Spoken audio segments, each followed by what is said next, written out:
supposed to read this morning, didn't get to it. And I said, I got time tonight. My baby up here asleep. Watching home on the monitor real quick. And I said, let me go ahead and read this to these people, man. And hopefully they can gain a bit of understanding before they go to sleep tonight. So I'm gonna go ahead and read Ecclesiastes chapter 7, verses 1 through 14. The title of this chapter is Don't Take Anything for Granted. Now I'm gonna keep looking over here because my baby on the monitor, obviously. But I want to read this to you because I feel it's important. A good reputation is better than a fat bank account. Your death date tells more than your birth date. Man, I tell people about reputation all the time. I say your reputation, walk into the building before you even get there. Your reputation that made it halfway across the world before you put your boots on. Always protect your reputation. You learn more at a funeral than a feast. After all, that's where we'll all end up. We might discover something from it. Man, I learned something at my mom and my sister's funerals. It was big. People showed up, man. It rained at my sister's funeral. Rain, rain, rain. And people piled up in there. Way more people piled up in there than I thought were going to show. So that just shows an appreciation for the person that had passed, man, for people to get up, put some clothes on, and make it to your final event. Says a lot. This one, I underline this one. Crying is better than laughing. It blotches the face, but it scours the heart. So when it says scour, it's like a scrubbing. You trying to scrub like a callus off of your heart. Crying is better than laughing. When I had my spiritual awakening, man, I was going through a lot, man. My sister and mom had died, and I really didn't know how to handle it. And I had a real good cry, man. I call it my spiritual awakening. I had a really good cry. And it was like a weight lifted off of my shoulders, man, just getting it out of my heart and just getting it out. It really saved something inside of me. Let me continue reading. Sages invest themselves in hurt and grieving. Fools waste their lives in fun and games. Sages invest themselves in hurt and grieving. You invest into hurt and grieving because a lot of people are stuck in that hurt and grieving. But fools waste their time on fun and games. If you're around somebody and every time they always investing in pleasure, get up and move yourself, please. You'll get more from the rebuke of a sage than from the song and dance of fools. Fools are mentioned a whole lot in the Bible, especially in Proverbs and Ecclesiastes. But in this particular passage, let me go through it. You'll get more from the rebuke of a sage. Do you know what a sage is? A sage is a smart, a wise man, somebody wise within the faith. Um, you'll get more from the rebuke of a sage. Like that's the sage coming to you say, hey, you wrong in this area. You need to fix something in this area. That's the rebuke of a sage. But it also states you will get more from the rebuke of a sage than from the song and dance of fools. I'm talking about people hooping and hollering to dumb stuff and people just running behind it.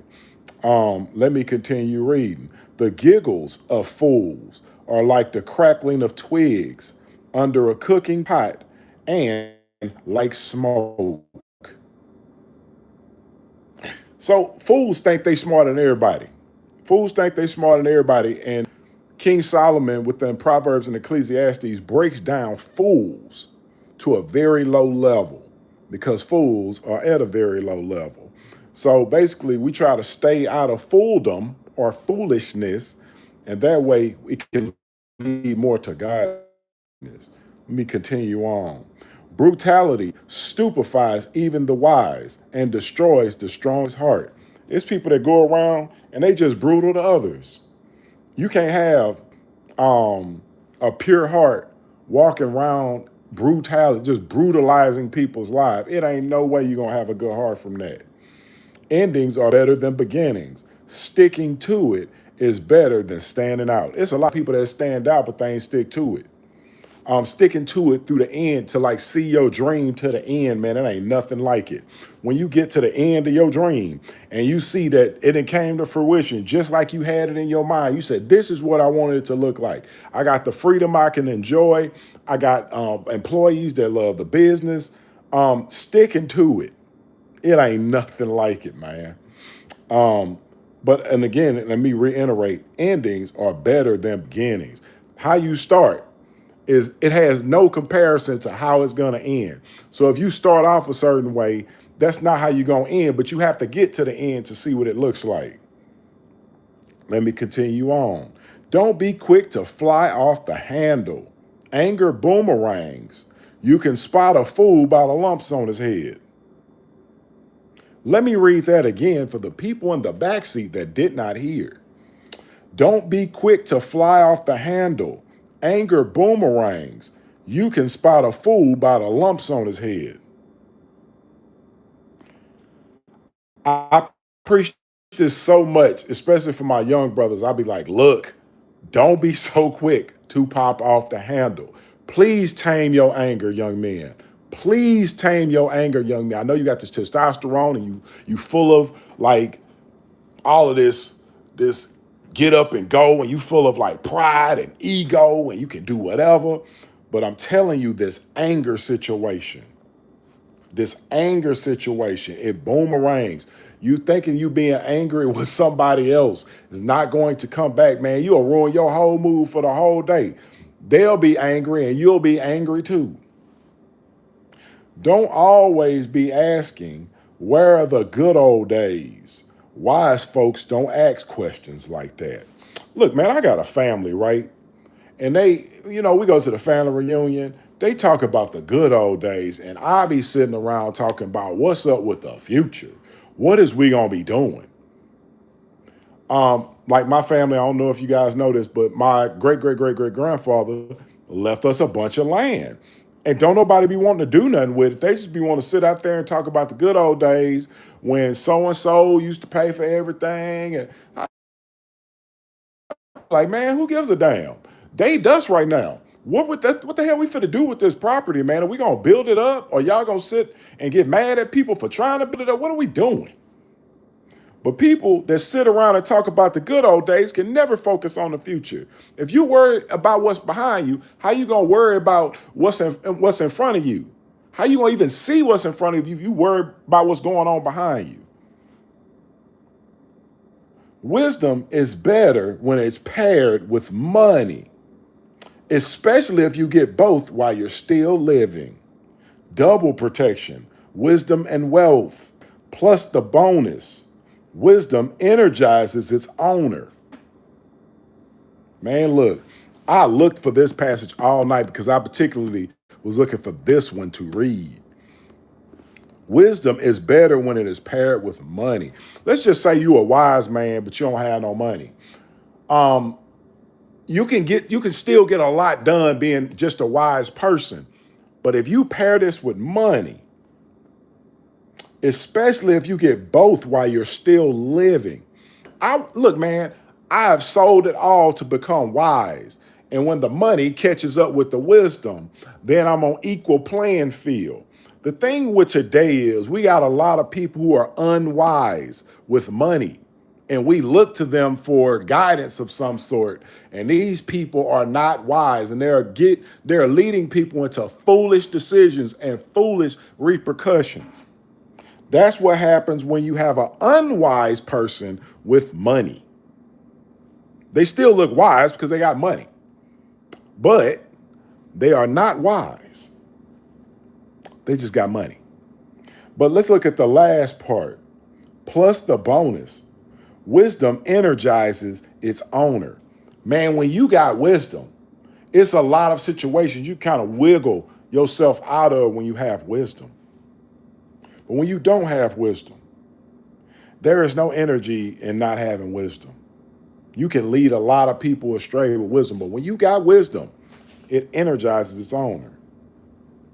Take a good look at God's work, who could simplify and reduce creation's curves and angles to a plain straight line.